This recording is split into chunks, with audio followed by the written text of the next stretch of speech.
El sol del norte de México caía pesado sobre la tierra cuarteada. En el horizonte, el aire temblaba como si las montañas respiraran fuego. A esa hora del mediodía, cuando hasta los quectes buscaban sombra, Santiago Luján seguía cabalgando en su yegua vieja, una bestia terca de pelaje cenizo que cojeaba con cada paso. A su alrededor, el desierto parecía infinito, un mar seco que olía a polvo, sudor y promesas rotas. Santiago no era un hombre de muchas palabras. Decía lo justo, trabajaba duro, y cada moneda que caía en su bolsa tenía un destino: comprar el caballo de sus sueños. No buscaba fortuna, ni tierras, ni gloria. Solo un animal fuerte y noble. Un compañero para seguir viviendo a su modo lejos de los pueblos, de las guerras, y de los hombres que hablaban demasiado de libertad sin saber qué era realmente ser libre. Desde hacía meses, en cada cantina y mercado, se escuchaba hablar del corcel negro llamado Centella, creado por don Arcadio Rivas, el hacendado más poderoso de toda la región. Decían que Centella corría más rápido que el viento del desierto, que podía oler el miedo en los hombres y que solo obedecía a quien tuviera el corazón limpio. Para Santiago, aquel caballo era algo más que un lujo. Era un símbolo, un ser que no se doblegaba ante nadie, igual que él. Aquel día, después de una larga jornada arreando ganado para un patrón mezquino, Santiago se detuvo en una cantina de adobe en el pueblo de San Miguel del Real, pidió agua y frijoles, y al fondo del local, entre el humo del tabaco y las moscas perezosas, escuchó a unos arrieros hablar de Centella. Dicen que don Arcadio va a mostrarlo en la feria de Santa Eulalia, comentó uno, con voz pastosa. Pero que no se vende, ni por todo el oro del estado. Todos tienen un precio, dijo otro. Hasta los ricos. Santiago no habló, pero su mirada se endureció. No creía en los imposibles. Sabía que, con paciencia, trabajo y respeto, podía ganarse cualquier cosa en este mundo. Incluso la confianza de un caballo salvaje o la palabra de un hombre poderoso. Cuando salió del pueblo al anochecer, el cielo ardía en tonos rojos y morados. Las sombras de los mezquites se alargaban sobre el suelo y el silbido del viento parecía una canción antigua. Santiago desmontó junto a un arroyo seco y encendió una fogata pequeña. Mientras masticaba un pedazo de pan duro, observó las brasas y pensó en su vida. No tenía familia ni hogar, solo el eco de un pasado que prefería callar. Todo lo que era, lo había forjado con sus propias manos y cicatrices. Un caballo murmuró como si la noche pudiera escucharlo. Solo eso pido. Cerró los ojos y recordó los tiempos de su infancia, cuando su padre, también vaquero, le enseñaba a montar sin silla y a escuchar el pulso de la tierra bajo los cascos de los animales. Un caballo no es propiedad, decía el viejo, es un pacto. Si lo fuerzas, te odia. Si lo entiendes, te sigue hasta la muerte. Esas palabras lo acompañaban siempre. Quizá por eso soñaba con Centella. No por su velocidad ni su belleza, sino porque creía que aquel animal podría entenderlo, como nadie más lo había hecho a la mañana siguiente, cuando el sol apenas despuntaba. Santiago ensilló su yegua y tomó rumbo hacia la hacienda Rivas, donde se decía que el caballo negro pastaba entre rosales y rifles. No sabía que ese viaje, que comenzaba con el deseo de un caballo, lo llevaría a encontrar algo mucho más salvaje, el amor y la guerra. Y así, con el amanecer dorando las lomas, el vaquero se perdió entre el polvo del camino, llevando consigo solo su esperanza y el eco de un sueño imposible. El sol aún no había trepado del todo cuando Santiago Luján avistó las tierras de la hacienda Rivas, desde lejos. La propiedad parecía un espejismo, extensos campos de maguey ondeando con el viento, potreros cercados por madera recién cortada y un caserón blanco en el centro, tan grande que parecía desafiar al desierto mismo. A su alrededor, el aire olía a cuero, a caballo y a poder. Santiago desmontó al llegar a la entrada principal, donde un par de guardias armados custodiaban la reja de hierro forjado. Su yegua, vieja y flaca, parecía fuera de lugar entre los robustos caballos que relinchaban en los establos. ¿Qué buscas, forastero?, gruñó uno de los guardias, escudriñándolo de pies a cabeza. Trabajo, respondió Santiago, ajustándose el sombrero. Y tal vez, una conversación con don Arcadio Rivas. Los hombres se rieron. Don Arcadio no habla con cualquiera. Pero cuando Santiago mencionó que había arreado ganado para los hermanos Ledesma, viejos socios del hacendado, los guardias se miraron y uno de ellos accedió a anunciar su llegada. Mientras esperaba bajo el sol, Santiago observó a los peones trabajando. Sus rostros eran duros, quemados por el calor, pero en sus ojos había algo más, una mezcla de cansancio y miedo. Nadie levantaba la mirada demasiado tiempo, como si las paredes de la hacienda tuvieran oídos. Minutos después, lo llamaron. Lo condujeron por un pasillo largo adornado con retratos de antepasados vestidos de gala. En el fondo, sentado detrás de un escritorio tallado en caoba, estaba don Arcadio Rivas. Era un hombre grande, de barba blanca y ojos como cuchillos, fríos, calculadores, pero con un brillo de inteligencia que imponía respeto inmediato. Me dicen que buscas trabajo, vaquero, dijo el hacendado, sin levantar del todo la vista de los papeles que firmaba. Así es, señor. Soy bueno con el ganado. Y he oído que cría usted un caballo, Centella. El nombre del animal hizo que don Arcadio finalmente alzara la mirada. Una sonrisa breve y peligrosa se dibujó en sus labios. Todos quieren a Centella, pero no todos merecen verlo. Santiago sostuvo la mirada sin bajar la cabeza. No lo quiero ver, señor. Quiero comprarlo. El silencio llenó la sala. Los mayordomos intercambiaron miradas incrédulas, pero don Arcadio soltó una carcajada seca. ¿Comprar a Centella? Muchacho, ese caballo vale más que toda la ropa que traes puesta. Y que tu caballo también. No dudo que así sea, repuso Santiago con calma. Pero el valor no siempre está en el oro, sino en quien lo trabaja. La respuesta pareció divertir al hacendado. Lo observó un momento, como si intentara descifrarlo. Tienes agallas, Luján.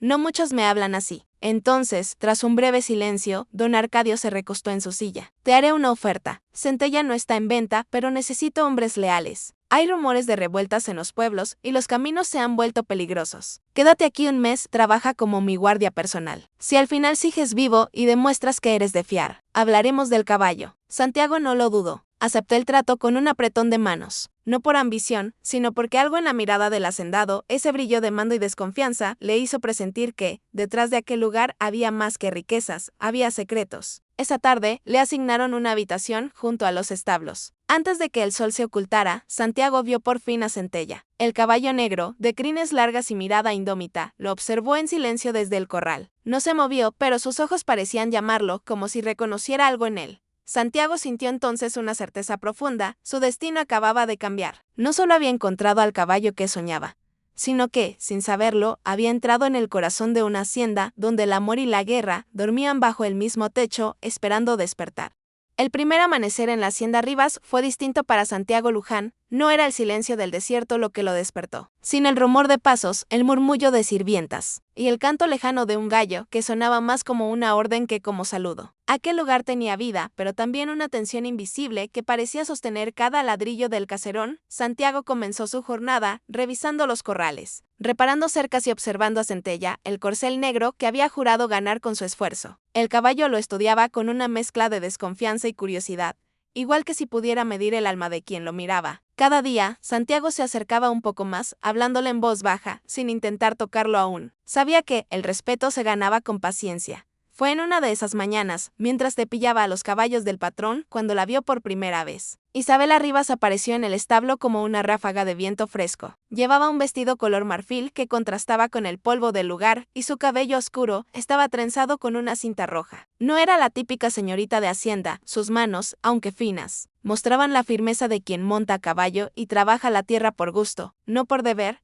Tú debes ser el nuevo guardia, dijo con una voz suave pero segura. Mi padre habla de ti. Santiago se quitó el sombrero en señal de respeto. Sí, señorita. Santiago Luján, para servirle, ella lo observó detenidamente como quien evalúa un mapa desconocido. He oído que vienes por Centella. Todos vienen por él. ¿Qué te hace pensar que puedes domarlo? No quiero domarlo, señorita, respondió Santiago con serenidad. Solo quiero que me acepte.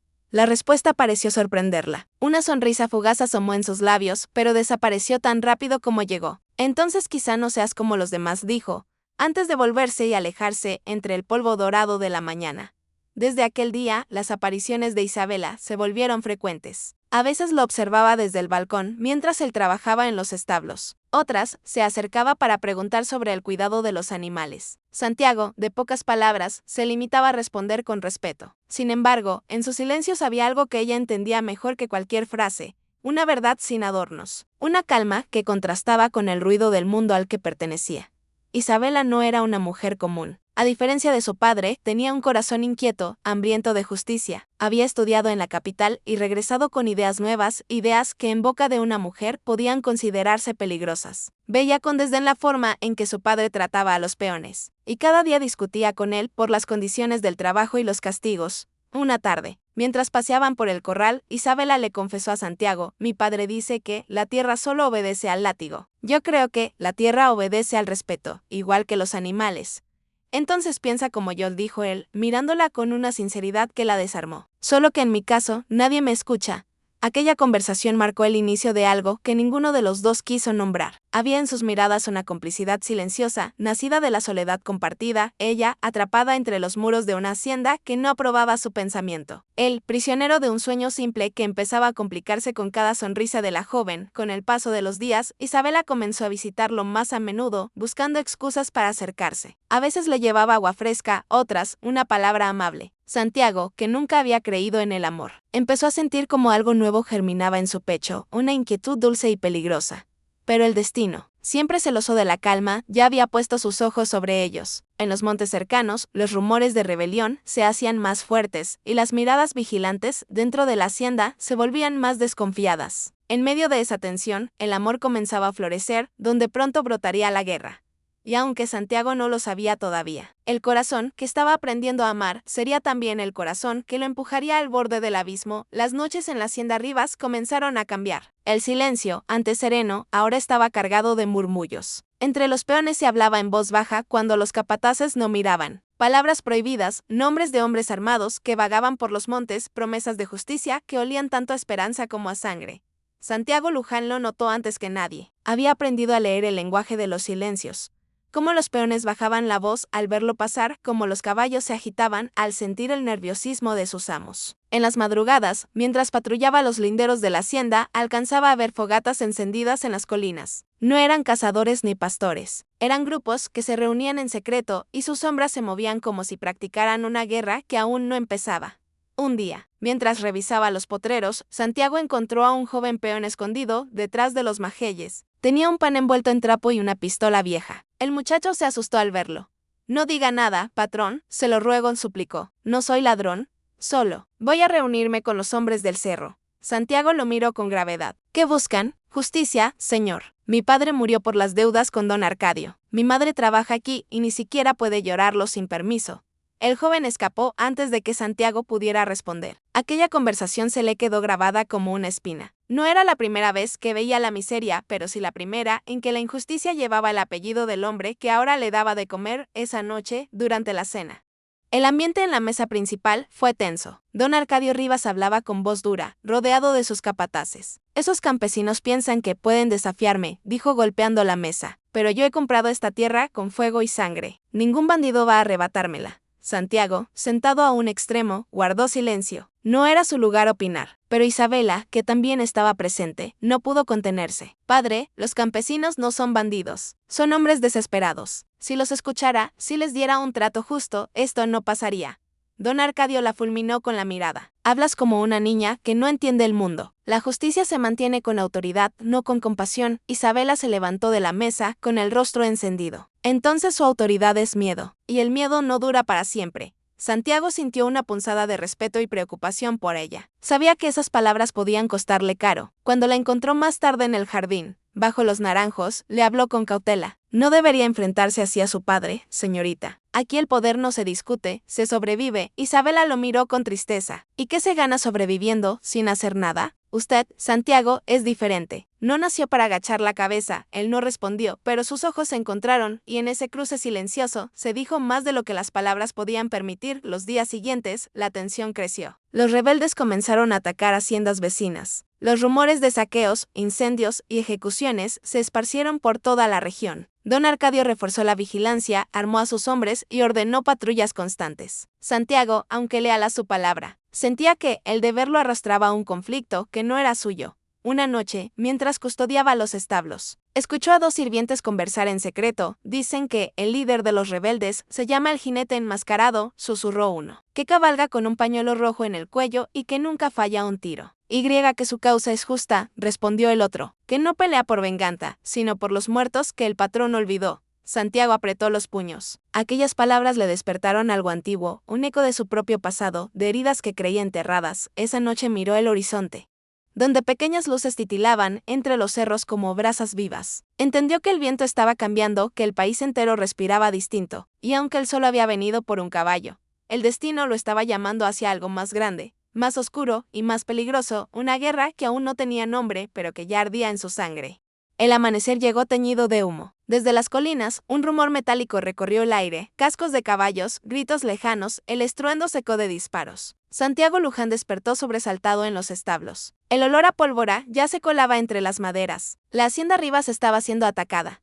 En cuestión de minutos, los peones corrieron en todas direcciones, algunos buscando refugio, otros empuñando machetes. Don Arcadio, enfurecido, salió al patio principal con un rifle en mano, ordenando a gritos: «Cierran las puertas, a los muros, que nadie entre sin mi permiso». Santiago no necesitó órdenes. Corrió hacia los corrales, donde Centella, el corcel negro, relinchaba salvaje, golpeando las tablas con los cascos. El vaquero sintió que el corazón le latía con la misma furia del animal. Abrió la cerca y, sin pensarlo, se montó. Centella resistió un segundo, pero al sentir la firmeza de sus manos, lo aceptó. Por primera vez, el caballo lo dejó guiarlo afuera, el caos era total. Los rebeldes, cubiertos con pañuelos rojos, descendían desde los cerros como una tormenta de fuego. Portaban rifles, machetes, y un grito que se repetía como una plegaria: «Justicia para los olvidados». Santiago cabalgó hacia la entrada, esquivando balas y fuego. Su único pensamiento era Isabela. La buscó entre el humo hasta que la vio intentando ayudar a una sirvienta herida. Se lanzó hacia ella y la subió al caballo sin detenerse. «No, mi padre», gritó Isabela. «Si muere aquí, nada de esto tendrá sentido», replicó él. Espoleando a Centella hacia el granero, allí la dejó a salvo. Prometiendo regresar, volvió al patio principal, donde el fuego iluminaba las paredes encaladas de rojo y oro. Los rebeldes habían roto las defensas y avanzaban con furia. Entre ellos destacaba un hombre enmascarado, montado en un caballo castaño. Llevaba un pañuelo oscuro que cubría su rostro y una mirada que ardía como la de un hombre que no temía morir. Santiago lo enfrentó en medio del humo. Ambos caballos se detuvieron frente a frente, respirando como bestias míticas. «No quiero pelear contigo», gritó Santiago. «Aquí hay inocentes». El jinete enmascarado bajó el rifle lentamente. «No hay inocentes donde hay opresores». La voz le resultó extrañamente familiar, como un eco lejano de otra vida. Santiago frunció el ceño, intentando descifrarlo. Entonces, un rayo de fuego iluminó los ojos del forastero y algo en ellos lo golpeó como una revelación. «Emilio», susurró. El jinete bajó la mirada y con un gesto tembloroso se quitó el pañuelo. Era Emilio Luján, su hermano menor, aquel que Santiago creía muerto desde hacía más de una década. «Creíste que me tragó la guerra», dijo Emilio con voz áspera. «Pero la guerra me hizo su hijo». El silencio entre ellos pesó más que el estruendo de los disparos. Santiago bajó la pistola, incapaz de comprender. «¿Qué estás haciendo aquí, hermano?». «Lo que tú nunca hiciste», respondió Emilio. «Levantar la voz. Don Arcadio nos robó la tierra, mató a los nuestros, y tú ahora le sirves como perro guardián». Santiago sintió el golpe como si le hubieran atravesado el pecho. «No lo sabía, Emilio. Solo vine por un caballo». «Entonces quédate con tu caballo», replicó su hermano, montando de nuevo. «Pero no estorbes el paso de la justicia». Antes de que Santiago pudiera responder, los rebeldes prendieron fuego a los almacenes. El cielo se tiñó de rojo y el estruendo de las llamas cubrió cualquier palabra. Emilio desapareció entre el humo, dejando a Santiago paralizado, con el corazón dividido entre el deber y la sangre. Horas después, el ataque cesó. La hacienda quedó herida, con cuerpos esparcidos y ceniza flotando en el aire. Don Arcadio sobrevivió, furioso, jurando venganza. Santiago, con la ropa chamuscada y las manos temblorosas, se acercó al establo donde Isabela esperaba. Ella corrió hacia él, con lágrimas en los ojos. «¿Qué ha pasado?». Santiago bajó la mirada, incapaz de decir la verdad. «Nada que no haya empezado hace mucho tiempo», murmuró. En su pecho ardía un fuego nuevo. Había visto el rostro del enemigo y era el rostro de su propio hermano. Y aunque aún no lo sabía, ese encuentro había sellado su destino. El amor y la guerra acababan de unirse en su camino y no habría marcha atrás. La hacienda olía a humo y a muerte. Durante días, los peones enterraron cuerpos en silencio, mientras las mujeres recogían las cenizas del ataque. El fuego había dejado más que ruinas, había abierto heridas que no se veían, pero que ardían con igual intensidad. Santiago Luján se mantenía apartado, cumpliendo sus tareas con la misma disciplina de siempre, aunque su mente no encontraba reposo. Cada vez que cerraba los ojos, veía el rostro de Emilio, su hermano perdido, montado en aquel caballo castaño, con la mirada endurecida por la guerra. El recuerdo lo perseguía como un espectro, no podía conciliar lo que había visto, el niño que había crecido a su lado, compartiendo hambre y sueños bajo un mismo techo. Ahora era el líder de una rebelión que amenazaba con arrasar todo lo que Santiago había jurado proteger esa tarde. Mientras alimentaba a Centella, Isabela se acercó. Llevaba el rostro cansado, los ojos enrojecidos por el llanto y la preocupación. Desde el ataque, su padre la había confinado dentro de la casa, pero ella escapaba cada vez que podía para ayudar a los heridos. «Mi padre dice que los rebeldes volverán», dijo en voz baja. «Está reuniendo hombres, quiere venganza». «Lo harán», respondió Santiago, sin apartar la mirada del caballo. Un hombre como don Arcadio no olvida ni perdona. Isabela lo miró con un gesto de desconfianza mezclado con tristeza. Pero tú, estabas entre ellos. Peleabas como si supieras quiénes eran. Santiago se quedó en silencio un largo momento. Finalmente, habló, con voz grave y contenida. El hombre que dirigía el ataque era mi hermano. Isabela dio un paso atrás, sorprendida. ¿Tu hermano? ¿El que creías muerto? Él asintió. Sí, su nombre es Emilio. Y ahora está del otro lado de todo lo que conozco. El viento sopló entre los establos, arrastrando el polvo del suelo como si quisiera borrar las palabras. ¿Y qué harás?, preguntó ella. No lo sé. Si me quedo, tengo que proteger a tu padre. Si lo busco, tengo que enfrentar a mi sangre. Isabela bajó la mirada. Quizá no haya un lado correcto, solo uno menos cruel. Aquella frase quedó flotando entre ambos. Santiago la observó, y por un instante, el peso del mundo parecía aligerarse. En medio del caos, ella era la única que le recordaba que todavía existía la bondad, la posibilidad de algo puro. Pero el deber de ese viejo yugo lo mantenía atado. Esa noche, cuando el cielo se oscureció completamente, Santiago salió a patrullar los límites de la hacienda. Llevaba el rifle colgado y la mente llena de sombras. En el silencio del desierto, escuchó un silbido familiar, una melodía que su padre solía tocar con una hoja entre los labios. Giró de inmediato y lo vio. Emilio estaba allí, entre los árboles de mezquite, sin máscara, sin miedo. Sabía que vendrías, dijo Santiago. Sabía que no dispararías, respondió su hermano. Ambos permanecieron inmóviles, a pocos metros de distancia. El fuego de las antorchas iluminaba sus rostros, revelando el contraste, uno curtido por el trabajo, el otro endurecido por la guerra. No tienes por qué seguir a ese hombre, dijo Emilio, refiriéndose a don Arcadio. Él mató a nuestros padres, ¿lo sabías? Los acusó de robo para quedarse con las tierras. Tú eras demasiado niño para recordarlo. Santiago sintió el golpe en el pecho. Las piezas del pasado encajaron con un dolor insoportable. Entonces esta guerra no es solo tuya, dijo en voz baja. También es mía. Únete a nosotros, le insistió Emilio. Lucha por lo que nos arrebataron. El silencio se extendió entre los hermanos. En la distancia, un coyote aulló como si la noche también esperara la respuesta. No puedo, dijo finalmente Santiago. Juré proteger a los que confían en mí. Emilio lo miró con tristeza. Entonces, cuando llegue la hora, no me culpes, si tengo que derribarte. Se alejó cabalgando, y el sonido de su caballo se perdió entre los montes. Santiago permaneció quieto, con la mirada fija en el horizonte. Sabía que el destino había cerrado su círculo. Pronto tendría que elegir entre la sangre y el juramento, entre el amor de una mujer y la lealtad a su pasado. Y en ese cruce de caminos, el alma del vaquero comenzó a fracturarse. La hacienda volvió a respirar, pero su paz era falsa. El aire estaba cargado de tensión, como antes de una tormenta. Tras el ataque, don Arcadio Rivas ordenó reforzar los muros, comprar más armas y castigar a los peones sospechosos de simpatizar con los rebeldes. Las risas desaparecieron. El miedo se volvió el nuevo capataz. Santiago Luján cumplía su deber, aunque por dentro se sentía desgarrado. Cada orden del hacendado pesaba más que la anterior. La revelación de su hermano Emilio lo había dejado sin rumbo. Por primera vez, dudaba de lo que era justo. Una noche, mientras hacía guardia, vio una luz encendida en la oficina de don Arcadio. El patrón revisaba documentos, con el ceño fruncido. Cuando se retiró, olvidó cerrar con llave. Santiago, movido por una mezcla de curiosidad y desconfianza, entró. Sobre el escritorio encontró un cajón entreabierto y dentro, un legajo de papeles viejos, sellados con el emblema del gobierno estatal. Al leerlos, el corazón se le detuvo. Eran títulos de propiedad falsificados, con nombres tachados y reemplazados por el de don Arcadio Rivas. Entre ellos, uno destacaba: terrenos de la familia Luján. Santiago sintió el golpe como una bala. Su hermano no mentía. Aquella tierra, ahora parte de los dominios de la hacienda, había pertenecido a su familia. Don Arcadio la había arrebatado tras acusar falsamente a sus padres de robo y traición. La justicia, comprada con oro y miedo, los había condenado al olvido. El sonido de pasos lo sacó del tren. Se escondió entre las sombras justo cuando Isabela entraba, llevando una lámpara. ¿Qué haces aquí?, preguntó Santiago en voz baja, sorprendido. Podría hacerte la misma pregunta, replicó ella, mirando los documentos en sus manos. Sus miradas se cruzaron. Santiago le tendió los papeles, sin decir palabra. Ella comenzó a leer, y a medida que avanzaba, el color se le fue del rostro. Esto no puede ser verdad, susurró. Mi padre no haría algo así. Lo hizo, dijo Santiago con dureza. Mis padres murieron por su culpa. Isabela dejó caer los documentos sobre el escritorio. Las lágrimas comenzaron a nublarle los ojos. No sabía nada, te lo juro. Siempre creí que mi padre era un hombre justo.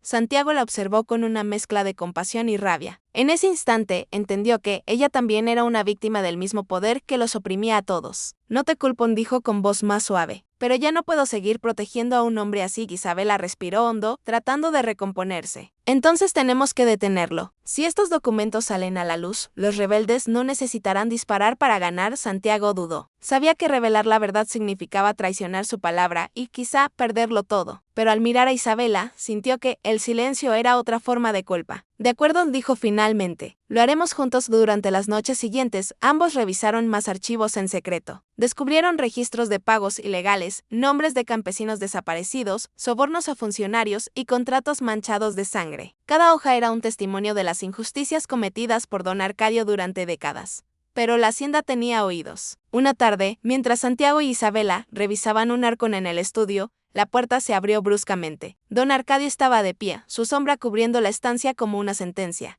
Así que, esto es lo que hacías, hija mía, dijo con voz gélida, revolviendo la basura del pasado con un forastero. Isabela dio un paso al frente, sosteniendo los papeles. No es basura, padre, es la verdad.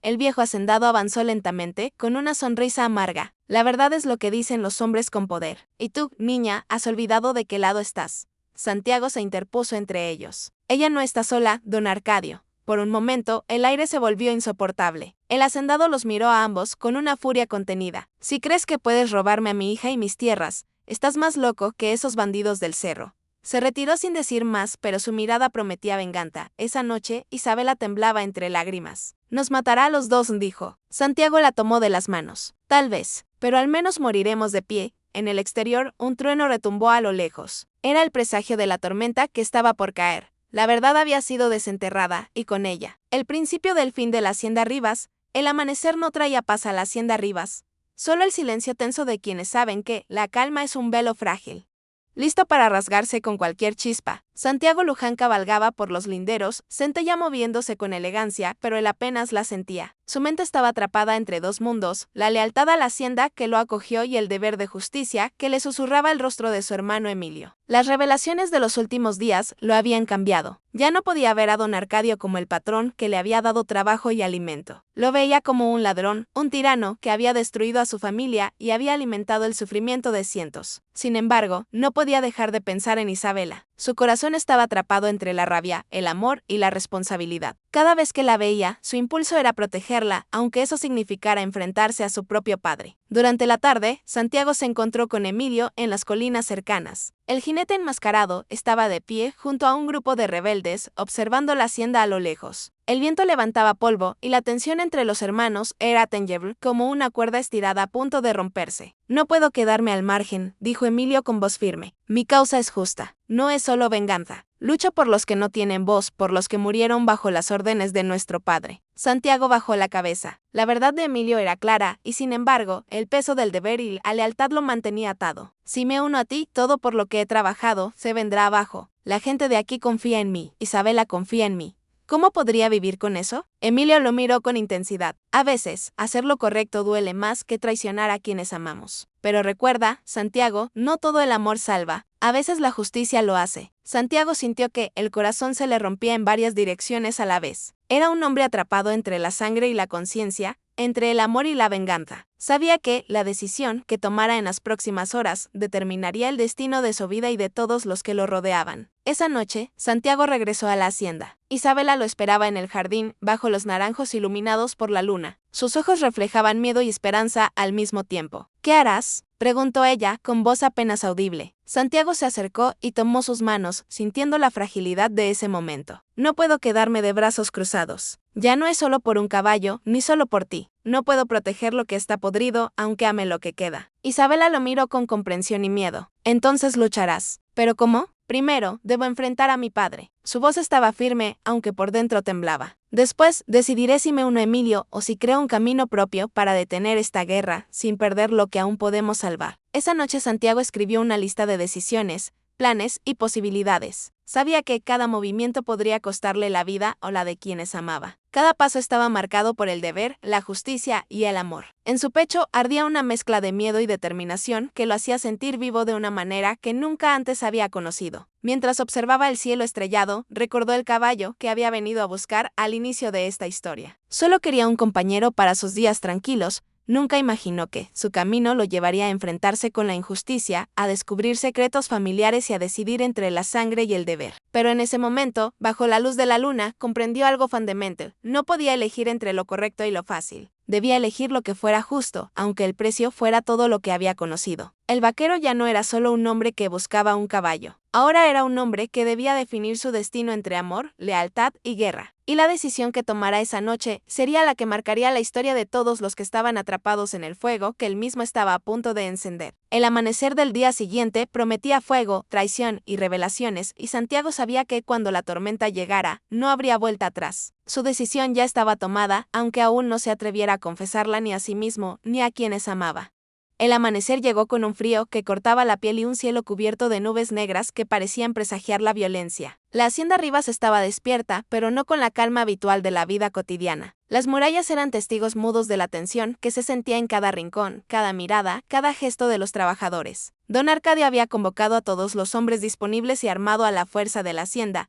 Decidido a enfrentar cualquier intento de rebelión, Santiago Luján se preparaba mentalmente. Centella, su inseparable corcel negro, estaba listo. Su corazón latía con fuerza, una mezcla de miedo, rabia y determinación. Ya no se trataba de proteger la hacienda, ni siquiera de Isabela, ahora estaba en juego la justicia, la verdad que había descubierto sobre su familia y sobre la tiranía de don Arcadio. Por primera vez, sentía que debía actuar por convicción, aunque eso significara enfrentarse a su propio padre y al hombre que lo había criado a lo lejos. Sobre las colinas, un polvo levantado por cascos y botas anunció la llegada de los rebeldes. Entre ellos estaba Emilio, su hermano, con su grupo de hombres. Santiago lo observó y notó cómo la guerra había endurecido su rostro, como la mirada, que había conocido de niño, se había transformado en la de un líder implacable. Santiago, gritó Emilio. Hoy no peleamos solo por tierra. Hoy peleamos por todos los que han sido olvidados, por nuestra familia y por aquellos que murieron por culpa de este hombre. Santiago montó a Centella, ajustando las riendas con firmeza. Miró una última vez hacia la hacienda y hacia Isabela, que lo observaba desde una ventana, con el corazón en la garganta y lágrimas en los ojos. Él sabía que debía pasar por esto para protegerla, para que el futuro tuviera alguna posibilidad de ser justo. La batalla comenzó con un grito que se extendió como fuego. Los hombres de don Arcadio cargaron desde las murallas, mientras los rebeldes descendían por los linderos. El ruido de disparos y gritos se mezclaba con el relinchar de caballos y el crujido de la madera. Santiago se movía con destreza, esquivando balas y guiando a su caballo con precisión. Cada disparo que hacía era una mezcla de defensa y necesidad de sobrevivir, pero también de enojo contenido por años de injusticia. En medio del caos, Santiago encontró a Emilio enfrentándose cara a cara con don Arcadio. Los ojos de los hermanos se cruzaron, un instante de reconocimiento, de dolor, de lo que alguna vez fue la infancia compartida. Pero no había tiempo para la nostalgia. Don Arcadio disparó primero, pero Emilio, rápido y decidido, bloqueó el tiro con el brazo de Santiago. Salvando a su hermano y tomando ventaja, la lucha se extendió por toda la hacienda. Las llamas empezaron a devorar los almacenes y establos, mientras el humo llenaba el aire y la tierra temblaba bajo los cascos de los caballos. Santiago se abrió camino hasta la oficina de don Arcadio, esquivando hombres armados y obstáculos hasta enfrentarlo directamente. «Esto termina hoy», gritó Santiago con la voz firme, a pesar del caos. «No más mentiras, no más sangre por codicia». Don Arcadio, furioso y arrogante, levantó el rifle, pero Santiago fue más rápido. En un movimiento preciso, desarmó a su padre y lo obligó a rendirse. La tensión explotó en un instante de silencio, donde todos los que quedaban vivos contuvieron la respiración. El polvo del combate se asentó lentamente. La hacienda Rivas estaba herida, pero la tiranía había terminado. Santiago y Emilio se miraron, exhaustos, cubiertos de polvo y sangre, comprendiendo que, aunque la batalla había terminado, la guerra personal que llevaban dentro seguiría definiendo sus vidas. Isabela corrió hacia Santiago, y esta vez no hubo palabras. Solo un abrazo que prometía que, a pesar del dolor, habría un futuro que reconstruir. El vaquero, que solo buscaba un caballo, ahora había enfrentado la guerra, la traición y la justicia, y había sobrevivido para ver el amanecer de un nuevo orden. El horizonte ardía con el sol naciente, reflejando las cenizas de la antigua vida y las posibilidades de la nueva. La tormenta había pasado, pero sus consecuencias definirían cada paso que siguiera. Santiago sabía que la decisión que había tomado esa mañana lo había cambiado para siempre. Ya no era solo un hombre que cabalgaba por libertad, sino un hombre que podía sostener la verdad y el amor, incluso en medio de la guerra. El polvo de la batalla aún flotaba en el aire, mezclado con el aroma de la tierra mojada y el humo de las llamas que habían consumido parte de la hacienda Rivas. Santiago Luján se encontraba en el centro del patio. observando los restos de lo que había sido la fortaleza del hombre que había arruinado a su familia. La victoria no era perfecta, varios hombres habían caído, las paredes estaban dañadas y la tierra llevaba cicatrices profundas. Pero, aún así, había una sensación de alivio, como si el peso de años de injusticia finalmente se hubiera levantado. Santiago se giró hacia Emilio. Por primera vez en mucho tiempo, los hermanos podían mirarse sin miedo ni resentimiento. Habían luchado uno al lado del otro y a pesar de los años de separación y dolor, la sangre compartida y la justicia restablecida los habían unido. Emilio, con la mirada aún cargada de dureza, dijo: «No esperaba esto. Pensé que terminaríamos peleando hasta el final». Santiago sonrió débilmente, dejando escapar un suspiro que llevaba años atrapado. «Yo tampoco. Pero ahora sabemos que podemos sobrevivir a todo, incluso a lo que nos rompió». Isabel apareció detrás de Santiago, con las manos todavía manchadas de ceniza, pero con los ojos brillando de esperanza. Santiago la tomó de la mano, sintiendo la calidez que lo anclaba a la vida más allá de la violencia y la sangre. «¿Qué haremos ahora?», preguntó ella, con voz suave.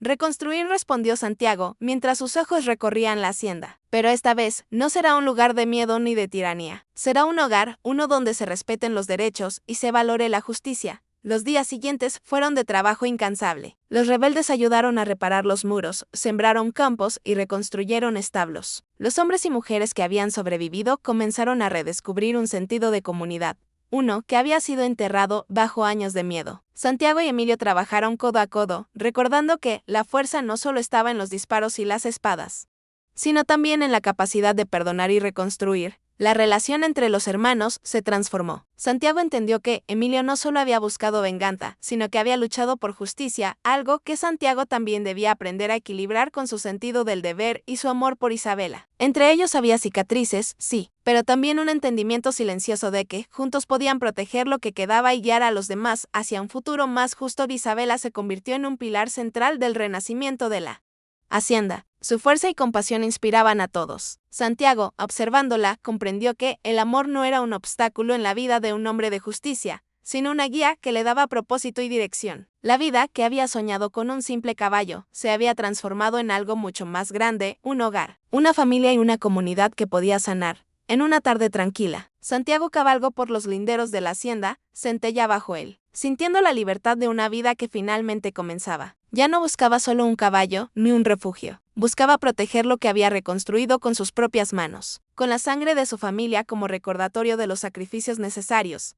El pasado no desapareció, los recuerdos de la guerra, del dolor y de la traición seguían presentes, pero Santiago había aprendido a vivir con ellos, a usarlos como guía en lugar de cadena. Había comprendido que la verdadera fuerza de un vaquero no está en su destreza con las armas, sino en su capacidad de tomar decisiones difíciles, mantenerse fiel a sus principios y amar a pesar del miedo y la pérdida. Con Emilio reconstruyendo la relación con los antiguos aliados y Santiago protegiendo la hacienda, y con Isabel a su lado, el futuro parecía prometedor. Lo que había comenzado como la búsqueda de un simple caballo se había convertido en una historia de amor, redención y renacimiento. La guerra había terminado, pero de sus cenizas surgió algo más grande, un hogar donde la justicia y la esperanza podían prosperar, y donde el vaquero finalmente encontró su lugar en el mundo. En ese momento, mientras el sol se ocultaba en el horizonte, Santiago comprendió que había encontrado lo que realmente buscaba: no un caballo, sino la capacidad de elegir su destino y proteger lo que amaba, sin arrepentimientos, sin miedo, con el corazón y la conciencia finalmente en paz.